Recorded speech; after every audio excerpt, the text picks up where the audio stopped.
Wilma Unlimited, How Wilma Rudolph Became the World's Fastest Woman by Kathleen Kroll, illustrated by David Diaz.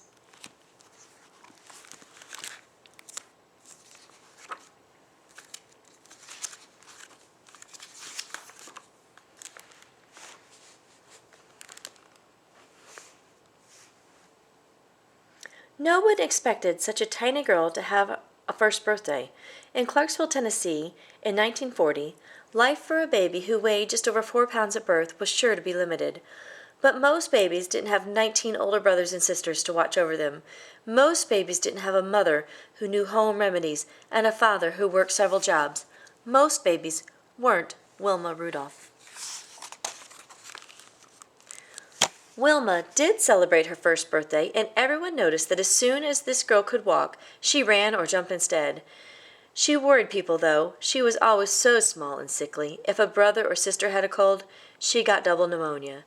If one of them had measles, Wilma got measles too, plus mumps and chickenpox. Her mother always nursed her at home. Doctors were a luxury for the Rudolph family, and anyway, only one doctor in Clarksville would treat black people. Just before Wilma turned 5, she got sicker than ever. Her sisters and brothers heaped all the family's blankets on her, trying to keep her warm. During that sickness, Wilma's left leg twisted inward, and she couldn't move it back. Not even Wilma's mother knew what was wrong. The doctor came to see her then. Besides scarlet fever, he said, Wilma had also been stricken with polio. In those days, most children who got polio either died or were permanently crippled. There was no cure.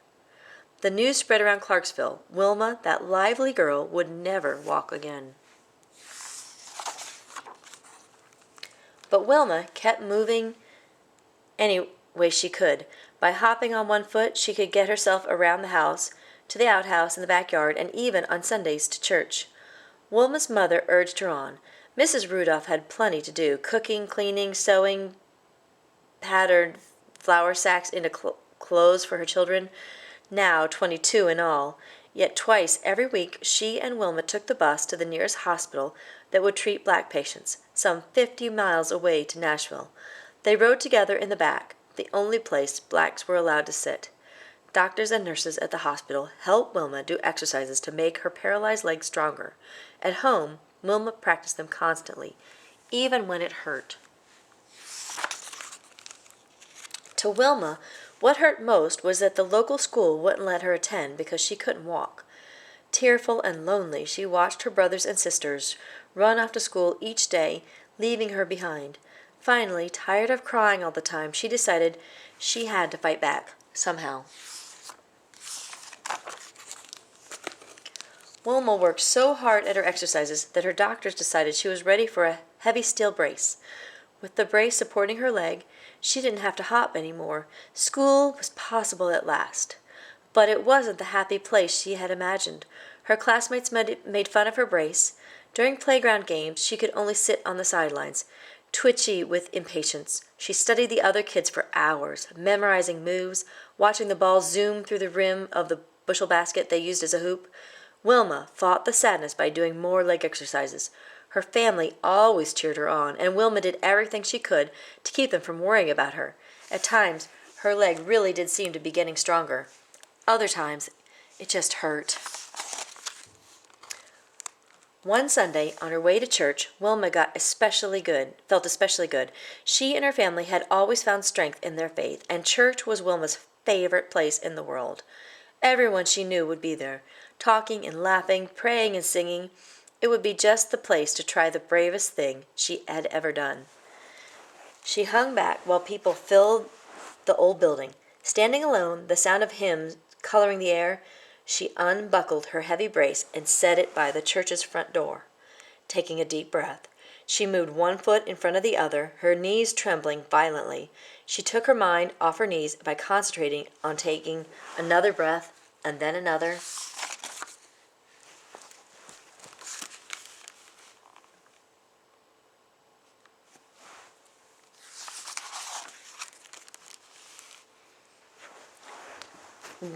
Whispers rippled throughout the gathering.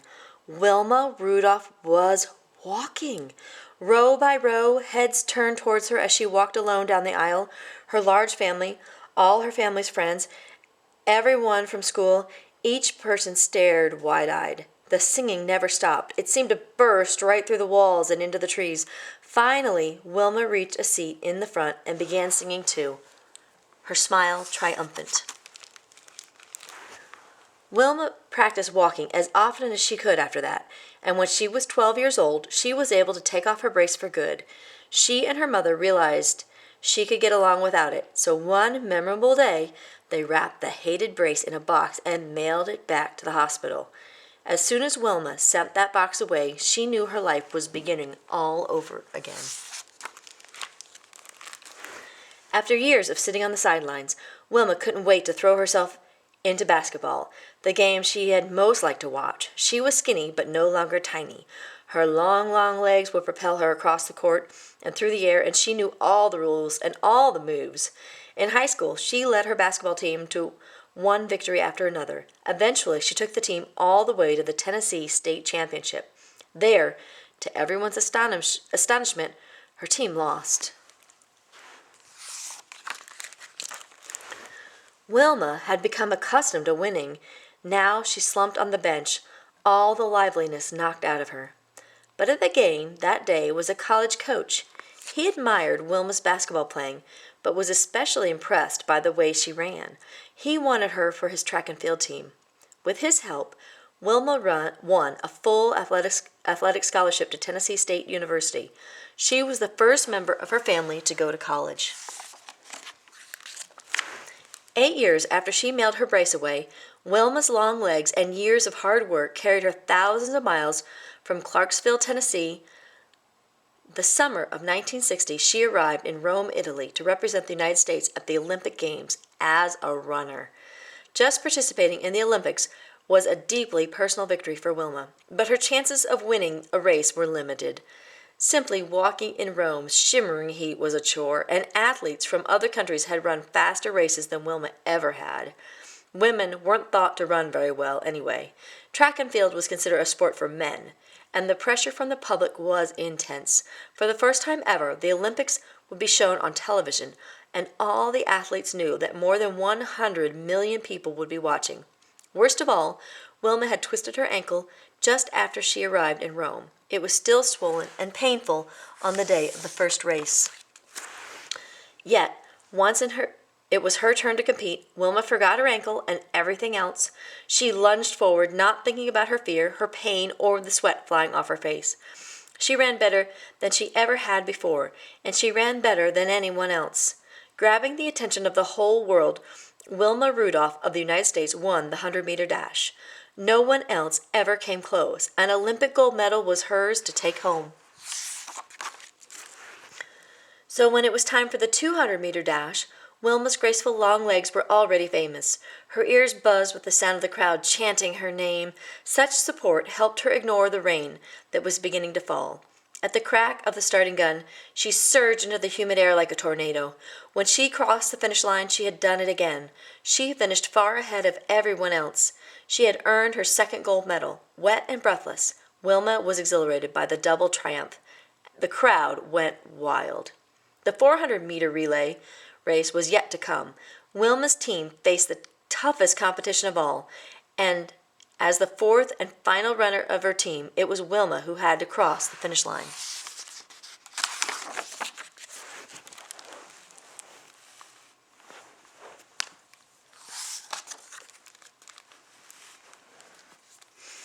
Wilma's teammates ran well, passed the baton smoothly, and kept the team in first place. Wilma readied herself for the dash to the finish line as her third teammate ran towards her. She reached back for the baton and nearly dropped it. As she tried to recover from the fumble, 2 other runners sped past her. Wilma and her team were suddenly in third place. Ever since the day she had walked down the aisle at church, Wilma had known the power of concentration. Now, legs pumping, she put her mind to work. In a final electrifying burst of speed, she pulled ahead. By a fraction of a second, she was the first to blast across the finish line. The thundering cheers matched the thundering in her own ears. She had made history. She had won for an astounding 3rd time.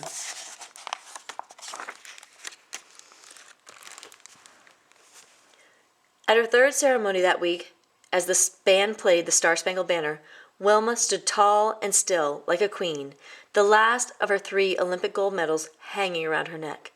Wilma Rudolph, once known as the sickliest child in Clarksville, had become the world's fastest woman. The end.